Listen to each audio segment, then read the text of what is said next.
Il me semble, si on part de la question du cadavre, c'est-à-dire de la valeur du cadavre, c'est-à-dire de l'identité qui reste après que la vie s'en soit allée, il y a effectivement sans doute quelque chose à tirer, comme un fil d'une pelote, au travers des différents exposés.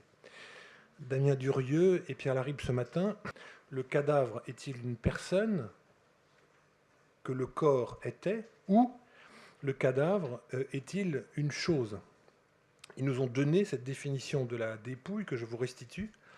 la dépouille étant un bien, une copropriété inviolable et sacrée. Donc il y a bien quelque chose dans le droit qui se prolonge. Et souvenez-vous aussi de cet arrêt de la Cour de cassation, de cet homme à qui on a refusé la crémation demandée par ses enfants, considérant qu'elle allait à l'encontre, non pas de sa volonté, mais à l'encontre de son identité. Comme si il y avait dans le cadavre une identité qui se prolongeait,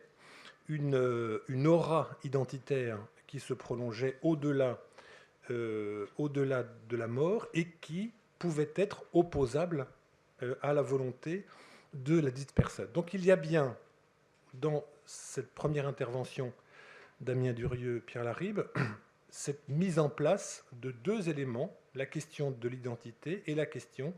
de la personne et de la chose. Maryse Dumoulin, en continuant, nous a dit deux choses qui sont toujours chargées d'intérêt et surtout d'émotion, en opposant la définition légale et la définition affective. La définition légale dit que il y a naissance à partir, je cite, de 22 semaines et 500 grammes. Elle nous a montré par la suite que cette notion juridique d'une naissance s'opposait à autre chose qui est comment est-ce que les familles, comment est-ce que les mères, comment est-ce que les parents ressentent cette chose qui est pour eux, parents, mères, une personne. On est bien dans quelque chose qui juridiquement n'a pas de statut, ou peu, qui,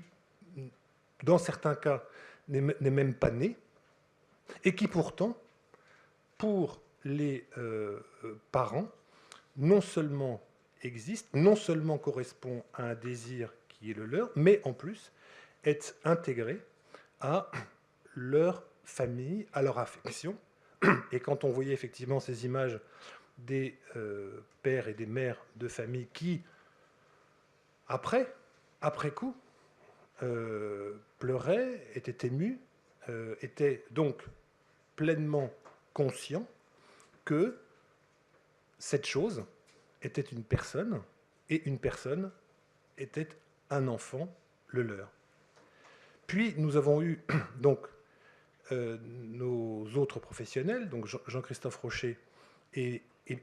Michel Marchetti, qui nous ont mis en évidence le devoir, le double devoir qui est le leur face au corps. Le devoir de recevoir un corps qui leur est confié, qui est confié aux opérateurs, et deuxième devoir, de chercher la volonté. Pourquoi faut-il avoir cette attention au corps d'une part, et pourquoi faut-il chercher la volonté? Parce que le corps mort, le cadavre, est muet et sans volonté. Donc, d'une certaine façon, le vivant est celui qui fait parler le mort, qui exprime sa volonté, et on peut dire d'une certaine façon du survivant qu'il est le ventriloque du mort, celui qui est capable de le faire parler, même quand celui-ci n'est plus capable de parler. Il y a bien donc là ce souci en permanence de sacré, d'identité, de volonté, de respect de quelque chose qui a existé, une personne, et qui se prolonge dans cette chose qui est une chose, mais qui est avant tout, évidemment, une personne. Cet après-midi, donc, Jacques Gélis, historien, nous a bien mis en évidence ce qu'il en était des procès faits aux morts. C'est-à-dire que d'une certaine façon, le corps, le cadavre, est ce qui reste, et la chose qui reste quand la personne n'est plus là. Que faire de ce corps qui est là et de cette personne qui n'est plus là? D'une certaine façon, il est possible de régler ses comptes avec les vivants qui ne sont plus là, parce que cette personne, en partant, en s'en allant, a laissé de lui son corps. Et donc, son corps, par effet de déplacement, de substitution, doit être, peut-être, jugé au lieu et place de celui qui n'est plus là, mais qui est encore, d'une manière ou d'une autre, là. D'où l'idée que, bien évidemment, ce corps qui est là, ce cadavre qui est là, il appartient, il est bien de la responsabilité de la communauté qui l'intègre ou qui ne l'intègre pas, qui le rejette ou qui l'accepte, et qui peut considérer que s'il l'accepte alors même qu'il ne remplit pas les conditions de l'acceptation, va polluer, perturber l'ordre social. Donc, nous sommes bien dans cette idée d'une chose qui est là et qui doit, d'une manière ou d'une autre,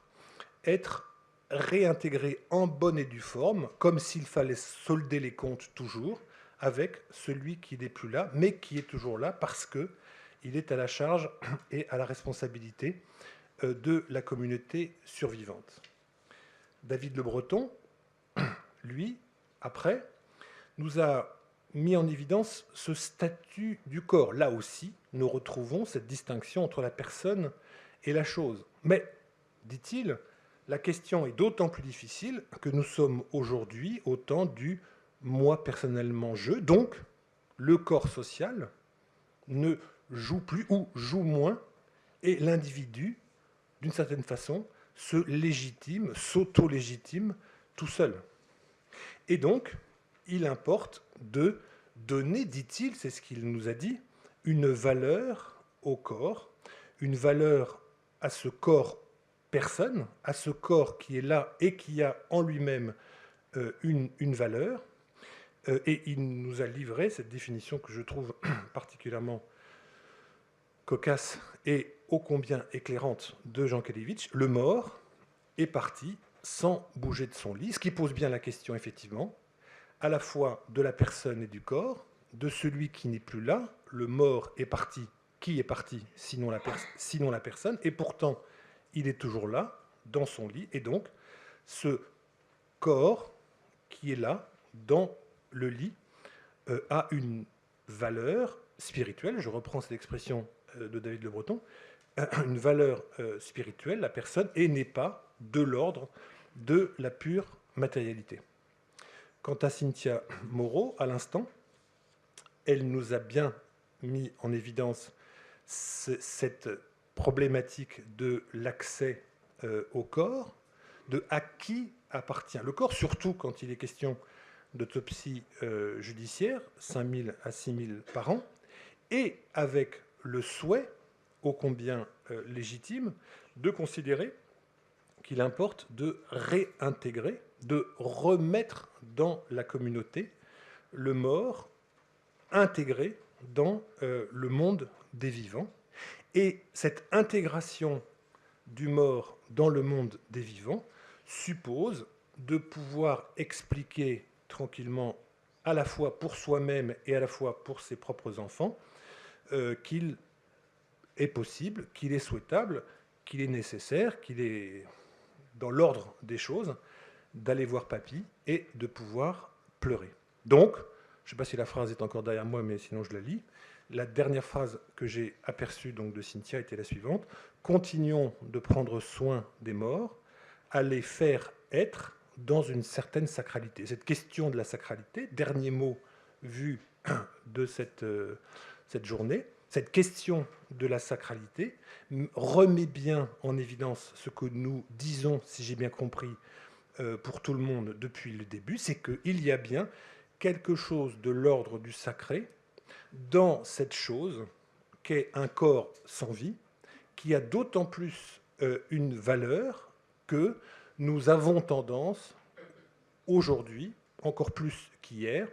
à considérer que la mort, bien évidemment, n'appartient pas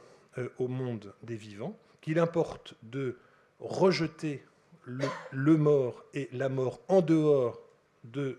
notre monde, et que réintégrer le mort dans le monde des vivants supposerait, comme je me suis permis de le dire en introduction, de repenser la question de la responsabilité que nous avons les uns vis-à-vis des autres et les uns vis-à-vis de ceux qui ne sont plus là et qui, d'une manière ou d'une autre, nous ont offert ce monde qui est le nôtre et dont nous jouissons et dont nous sommes susceptibles, comme le dit Hannah Arendt au sujet du monde, que nous sommes susceptibles d'offrir à ceux qui nous suivront dans le souci de la transmission qui est ou qui devrait être continuellement le nôtre, souci de la transmission et donc du monde en commun, du monde commun, d'autant plus difficile que, effectivement, dans la société des individus qui est la nôtre, dans l'auto-affirmation de soi-même, dans le monde liquide qui est notre monde, dans cette incapacité à trouver des repères à l'extérieur, considérant que chacun doit se débrouiller par soi-même pour trouver à la fois ses contraintes, ses normes, son sens et sa capacité à pouvoir avancer dans le brouillard tout seul devant, sans faire appel à quelqu'un, considérant que si on fait appel à quelqu'un, bien évidemment, on déroge de son autonomie proclamée.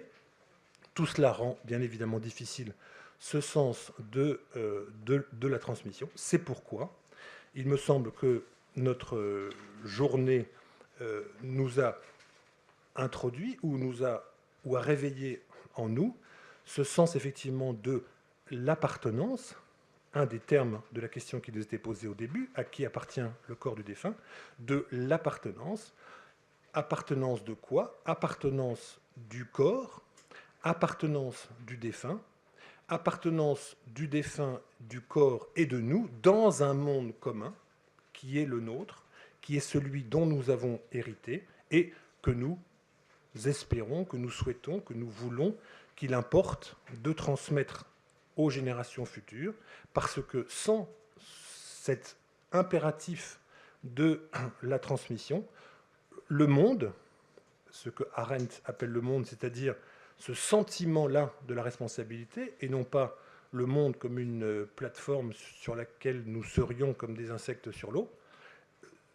tendrait à se dissoudre, et nous pourrions parvenir, dit Arendt,